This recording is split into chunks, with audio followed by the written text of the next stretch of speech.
Euskadiko Gazteriaren Kontseiluak 2016an onartu zuen indarkeria matxista publikoki salatzeko protokoloa. Urtebeteko epean, 60 aldiz baino gehiagotan aktibatu da. 80 emakume baino gehiago izanik erasotuak izan direnak. Zifra hauek erakusle bat baino besterik ez dira. Eta indarkeria matxistaren aurrean, eragile eta indar desberdinak batu eta gure errefusa adieraztea ezinbestekoa da. Horregatik, guk ezetz esaten diogu indarkeria matxistari.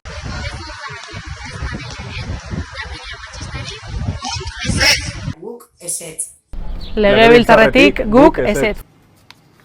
Guk ezetz. Si la detectas, ofrece ayuda. Si la vives, prioriza tu bienestar. Si necesitas ayuda, estamos aquí. Gazteok, elkarteok, gizarte eragileok, administraziook, guztiok diogu guk ezetz.